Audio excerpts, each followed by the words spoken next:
से मुझे अच्छा जो सदके तो बुधाए आशु कादरी का ढेर सुभान अल्लाह जो अरे यारियां बारे जो नखम मोड़ी दे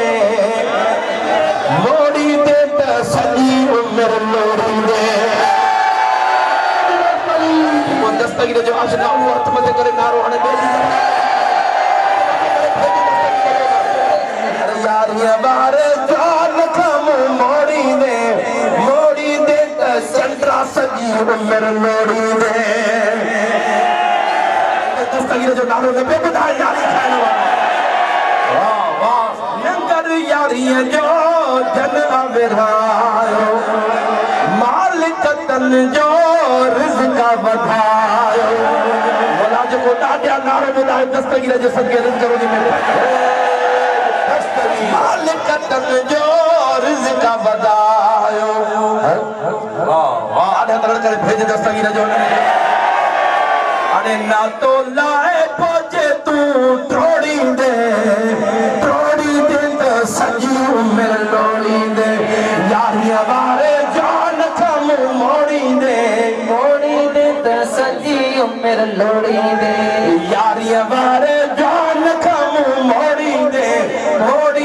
तो संतरा सजी उम्र लोड़ी दे हद मत करी भेज दस्तगीर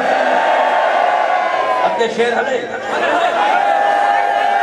तुझे ईमान में खलल पयल अरे तो न सुना तो असांज पुनरा ये जो दस्तगीर आए पुनर हाथ में करे भेज दस्तगीर वाह वाह हाथ में करे भेज अरे तो न सुना तो मुझे पुनरा ठावे तो हाथ जाजे जोड़ी दे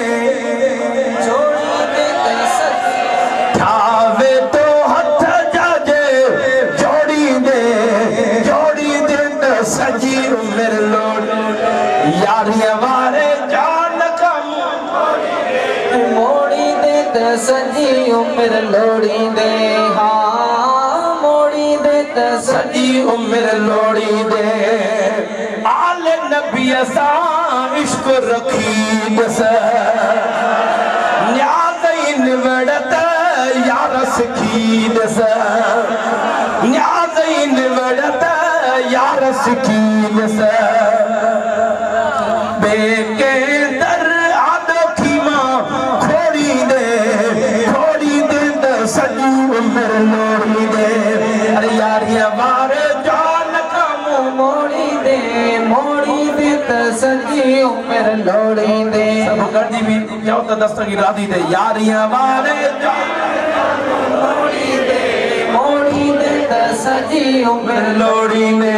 यारियां बारे जान कम मोड़ी दे तो सजी उम्र लोड़ी दे शेख जब जो वक्त जमन तो शेख जब जो वक्त जमन तो लफ्ज़ बुधी सजी महफिल जी रार हिक पाते है एड़ी रार कजा जो प्रिय जे बचन जे दर ते गुलामी कबूल थी वने झोल भर दी वने ए लफ्ज़ बुधी शेख अजब जो वक्त जमन तो अरे दस्तगीर जो नारो दिल सा शेख अजब जो वक्त जमन तो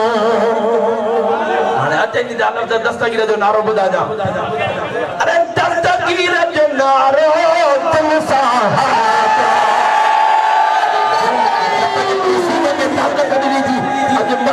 बच्चन सीधे जो भेज दस्तगीर जो नारो दिल साहर को हेदे होदे लफ्ज़ समझा हेदे हेदे होदे वीदे पाण खे तोड़ी दे तो सजी उम्र लोड़ी दे यारियां बारे जान कम मोड़ी दे तो सजी उम्र लोड़ी दे यारियां बारे जान कम मोड़ी दे तो सजी उम्र मेरे लोड़ी दे